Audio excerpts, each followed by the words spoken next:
شمع کے والدین کی وفات ایک حادثے میں ہو گئی تھی۔ شمع ان کی اکلوتی اولاد تھی، لیکن بعد میں شاہ عالم نے اپنے بھائی کی اولاد کو ہمیشہ اپنی اولاد کے جیسے رکھا۔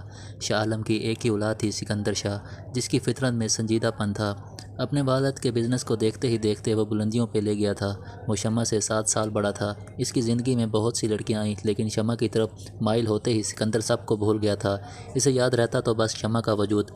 شمع بچپن میں تو سکندر کے بہت قریب تھی، لیکن اب شمع سکندر کے بے باک اندازوں کی وجہ سے گھبرانے لگی تھی۔ شمع کا سانولا رنگ اور حسین نوعمر کی جوانی اسے سکندر کو اپنا گرویدہ بنانے کے لیے کافی تھی۔ لیکن شمع اس سب سے بے خبر جب گھر بھر میں شرارتیں کرتی رہتی تو سکندر مزید فدا ہوتا۔ آج شام کو جب وہ کالج سے واپس آئی تو تایا ابا کسی جاننے والے کی طرف جا رہے تھے۔ تائی جی بھی ساتھ تھیں، بس شمع کو ساتھ لے جانے کے لیے انتظار کر رہے تھے۔ شمع نے آتے ہی جانے سے انکار کر دیا، وہ بہت تھک گئی تھی، تو تایا ابو نے بھی زیادہ اصرار نہیں کیا۔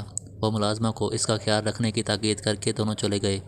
شمع نہا کر سونے لیٹی تو فوراً نیند کی وادیوں میں چلی گئی۔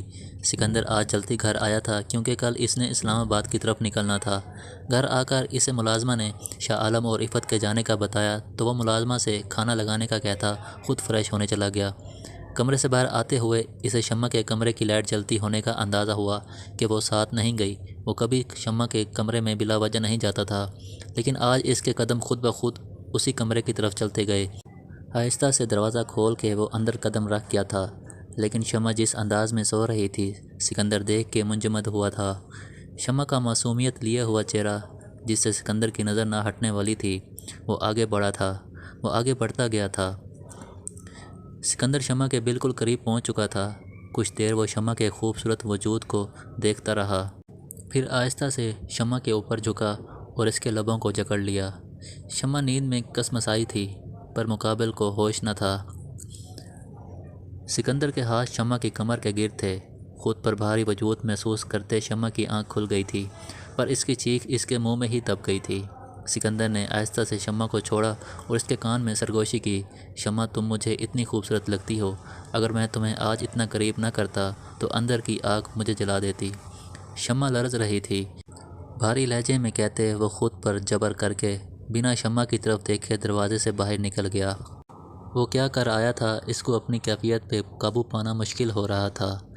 دوسری طرف شمع اس وقت گھبرائی ہوئی تھی۔ ملازمہ کھانا لگا چکی تھی، وہ کھانا کھا نہیں پایا۔ ملازمہ کو وہ شمع کے لیے کھانا لے جانے کا بول کر خود اپنے کمرے کی طرف بڑھ گیا۔ سکندر نے بستر پر جا کر جیسے ہی آنکھیں بند کی، شمع کا وجود اور خوشبو سکندر کو خود میں جکڑ چکی تھی۔ وہ شمع کو دوبارہ جا کر خود میں اتار لینا چاہتا تھا، یا خود اس میں اتر جانا چاہتا تھا۔ یہ رات جہاں سکندر کے لیے مشکل تھی، ویسے ہی شمع کے لیے مشکل تھی۔ شمع ایک طرف تو بہت خوف زدہ ہوئی، دوسری طرف وہ یہ سمجھنے سے قاصر تھی کہ سکندر اگر کسی غلط ارادے سے وہاں آیا تھا تو وہ ایسے واپس کیسے چلا گیا۔ دونوں طرف سوچوں کی جنگ جاری تھی۔ اگلے دن سویرا ہوتے ہی سکندر اسلام آباد چلا گیا۔ سکندر عفت بیگم سے شمع کے متعلق بات کرنا چاہتا تھا۔ سکندر جان چکا تھا وہ اس کی چاہت بن چکی ہے اور مزید دوری سکندر کے بس میں نہیں تھی۔ سکندر کے جانے کے بعد شمع کچھ پرسکون تھی، پر سکندر کا اسے ہمیشہ خوف رہتا کہ نہ جانے کب آ جائے۔ سکندر نے 1 ہفتے بعد واپس آنا تھا۔ گھر آنے سے پہلے سکندر کے دل میں خدشات پیدا ہونے لگ گئے تھے کہ نہ جانے اب شمع اس کے ساتھ کس طرح کا رویہ رکھتی ہے۔ گھر تو اسے آنا ہی تھا، تیاری کی اور گھر آ گیا۔ سکندر کی گاڑی پورچ میں رکنے کی آواز سے شمع کا دل اور سانسیں بے ترتیب ہو رہی تھیں۔ کھانے کی میز سے دور جا کر وہ کہیں چھپ جانا چاہتی تھی۔ سکندر کے آتے ہی اس پر نظر پڑ چکی تھی۔ وہ سادہ سے کپڑوں میں کھلے بالوں کے ساتھ بیٹھی تھی، ڈری سہمی سی گڑیا کی طرح وہ سکندر کو پھر سے بہکا چکی تھی۔ شاہ عالم اور عفت بیگم سے باتوں میں ہی کافی وقت گزر گیا۔ سکندر تھک چکا تھا تو جلدی ہی جا کر سو گیا۔ باقی سب بھی اپنے اپنے کمروں میں سونے جا چکے تھے۔ اگلے دن جب شمع کالج سے آئی تو گھر میں اس کی پھپھو اور اس کے کزن اور حیدر آئے ہوئے تھے۔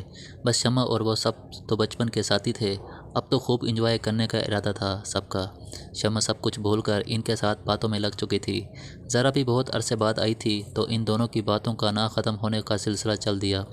1-2 دن بعد سب کا باہر جانے کا ارادہ بن چکا تھا۔ سکندر کو یہ سب کچھ خاص پسند تو نہ تھا، لیکن وہ ان کو منع بھی نہیں کرتا تھا۔ حیدر نے کسی نہ کسی طرح سکندر کو بھی منا لیا تھا۔ سکندر بھی شمع کی وجہ سے راضی ہوا تھا کیونکہ اب وہ سکندر سے ڈری ڈری رہتی تھی۔ وہ ایسا نہیں چاہتا تھا کہ شمع اس سے خوف زدہ رہے۔ سکندر کی گاڑی میں ہی سب جا رہے تھے۔ سکندر ان کو گرین گارڈن دکھانے کے بعد سمندر کنارے لے گیا تھا جہاں جانے کی جلدی زارا کو تھی۔ سکندر گاڑی سے اتر کر وہیں رک گیا تھا، باقی سب کو اس نے آگے بھیج دیا تھا۔ ابھی کچھ دیر گزری تھی کہ سکندر کو شمع کی چیخ سنائی دی۔ سکندر تیزی سے بھاگا تھا۔ شمع پاؤں پھسلنے سے پانی میں گری ہوئی تھی۔